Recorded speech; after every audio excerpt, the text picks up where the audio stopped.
Evening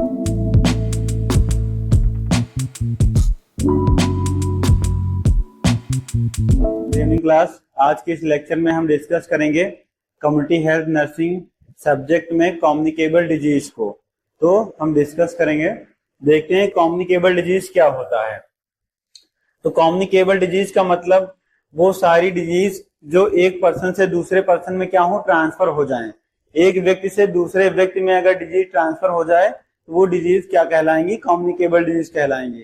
तो जैसे मैंने मेंशन कर रखा है यहाँ पे कि chicken pox, small pox, mumps, measles, AIDS, common cold, ये सारी डिजीज क्या है, कम्युनिकेबल डिजीज है।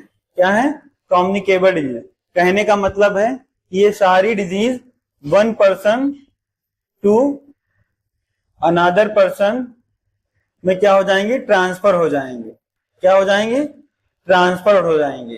तो ऐसी डिजीज जो एक पर्सन से दूसरे पर्सन में ट्रांसफर हो जा रही हैं, वो डिजीज को हम क्या बोलेंगे, कम्युनिकेबल डिजीज बोलेंगे। तो जैसे कि हमने पॉइंट वाइज मेंशन कर रखा है, तो ये सब जो हम मेंशन कर रखे हैं, लिस्ट कर रखे हैं, ये सब क्या है, कम्युनिकेबल डिजीज हैं।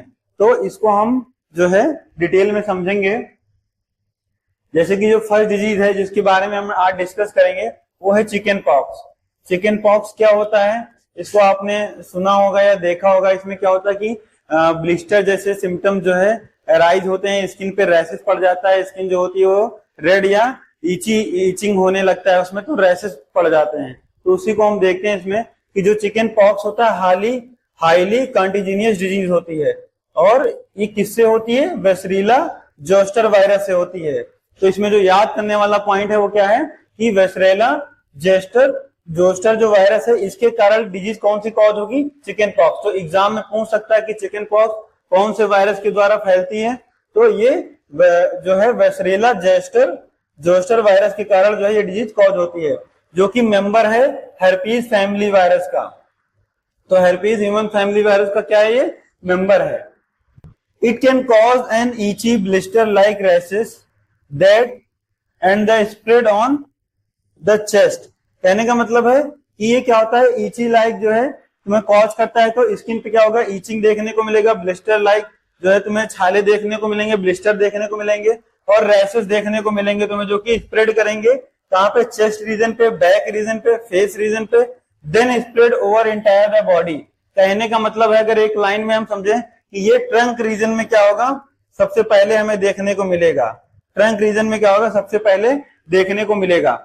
नेक्स्ट हम डिस्कस करते हैं कि chicken pox can spread easily to people who never had the disease और वैक्सीन अगेंस्ट इट। कहने का मतलब है जो चिकन पॉक्स कम्युनिकेबल डिजीज जिसके बारे में हम डिस्कस कर रहे हैं, ये इजिली से पर्सन में क्या हो सकती है, पीपल लोगों में ट्रांसफर हो सकती है। कैसे लोगों में, जो जिनको ना तो पहले डिजीज हुई हो, ना तो पहले चिकन पॉक्स हुआ, क्योंकि अगर एक बार हो जाएगा तो एंटीबॉडीज बन जाती हैं। तो उसके लिए जो अनदर टाइम, नेक्स्ट टाइम में क्या होता है कि वो लेट से होता है, उसके लिए हमारी बॉडी फाइट करना सीख जाती है, फाइट करने लगती है, उनको किल कर देती है। तो चांसेस क्या होते हैं कि कम हो, ये डिजीज दोबारा से होने के चांसेस कम होते हैं। तो ऐसे लोग जिनमें ये डिजीज पहली बार हो रही हो या फिर वो वैक्सीन ना लिए हो, तो ऐसे लोगों में डिजीज जो है होने के चांसेस ज्यादा रहते हैं। नेक्स्ट हम डिस्कस करेंगे chicken pox used to be wide spread problem but today vaccine protect children against it. कहने का मतलब है कि ये एक समय पर चिकन पॉक्स जो था एक वाइड जो है स्प्रेड, बड़े लेवल पर फैलने वाली बीमारी थी, कम्युनिकेबल डिजीज थी, लेकिन अभी इसको वैक्सीनेशन के थ्रू क्या कर लिया गया, प्रोटेक्ट कर लिया गया। अब ये जो है कंडीशन कम देखने को मिलती है, अब आज के दौरान में कंडीशन कम देखने को मिलती है, क्योंकि हम क्या कर रहे हैं, प्रॉपरली वैक्सीनेशन करवा रहे हैं, जिससे इस डिजीज को हम क्या कर रहे हैं, कंट्रोल कर ले रहे हैं। तो जैसे कि हम इसमें इमेज में देख रहे हैं, तो ये जो पैपुले और ब्लिस्टर अल्सर जैसे देख रहे हैं, पहले क्या होता है, ये स्मॉलर फेज में देखने को मिलता है, लाइक रैशेस, रेडनेस देखने को मिलेगी। रेडनेस के बाद धीरे धीरे क्या होगा, ये ब्लिस्टर फॉर्म में कन्वर्ट हो जाएंगे, फिर इसमें पस निकलना और वाटरी सब्सटेंस तुम्हें दिखेगा। तो ये क्या, चिकन पॉक्स के सिम्टम्स हैं जो कि हमें देखने को मिलते हैं। नेक्स्ट हम डिस्कस करेंगे कि चिकन पॉक्स में, इसको हमने एग्जाम में जैसे क्वेश्चन पूछे गए हैं उस फॉर्म में हमने इसको प्रिपेयर किया है। तो इसका जो पॉजिटिव एजेंट पूछता है एग्जाम में, पॉजिटिव एजेंट क्या है, तो जो पॉजिटिव एजेंट होता है वो वेसरीला जोस्टर वायरस होता है। इसी को हम दूसरे नाम से जानते हैं, एग्जाम में पूछ लेता है कभी कभी, इसी को हम दूसरे नाम से जानते हैं, it is also known as human herpes virus. इसको दूसरे नाम से जानते हैं ह्यूमन हर्पीज वायरस। तो इसको याद रखना है कि चिकन पॉक्स किसके द्वारा हो रहा है, कौन सा पॉजिटिव एजेंट है, तो वेरिसिला जोस्टर वायरस है, जिसको दूसरे नाम से जानते हैं ह्यूमन हर्पीज वायरस के नाम से जानते हैं। नेक्स्ट हम डिस्कस करते हैं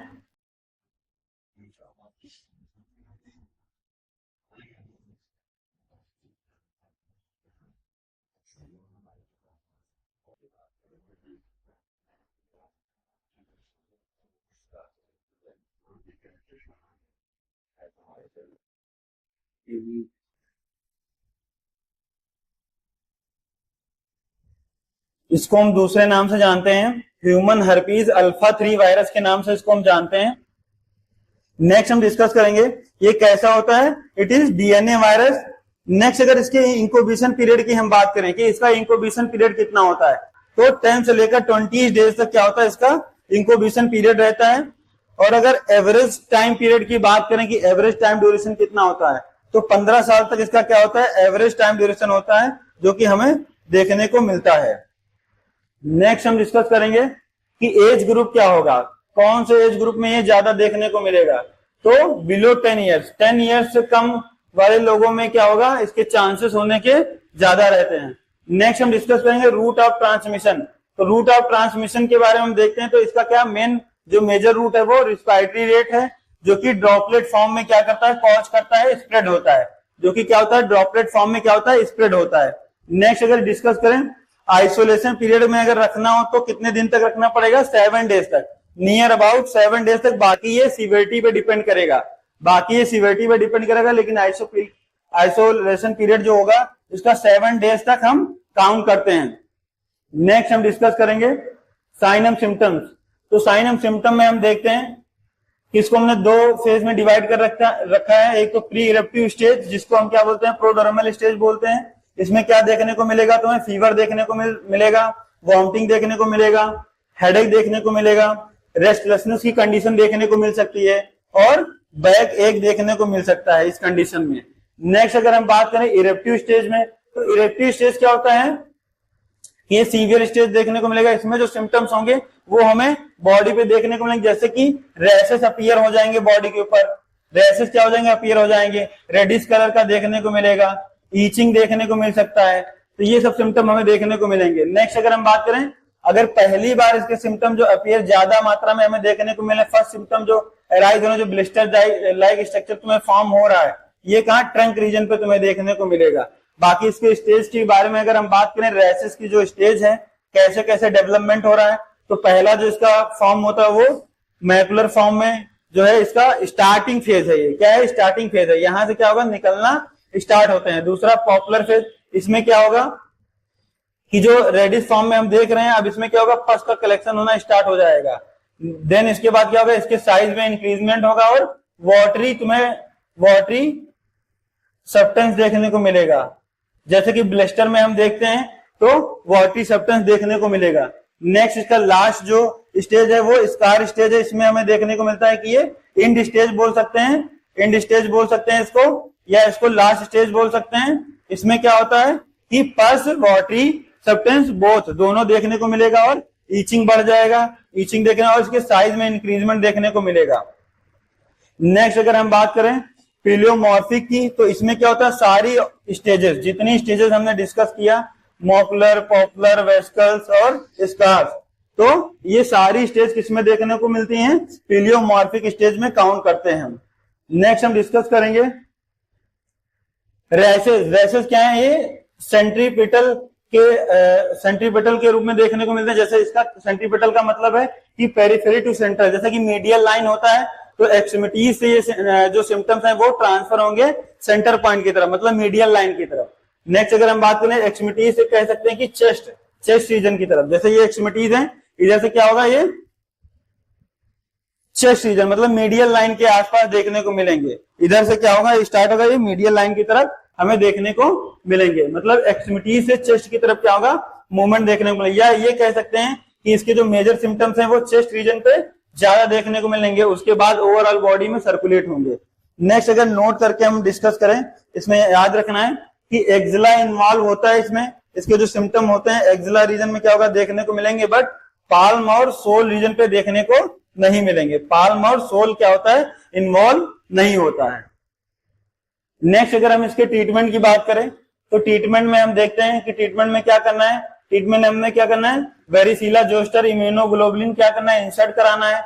अब इंसर्ट कराना है, इसका जो टाइम ड्यूरेशन होता है administration administer with in 72 hours. 72 hours मतलब 72 घंटे के अंदर क्या करना है, एडमिनिस्टर कर देना है।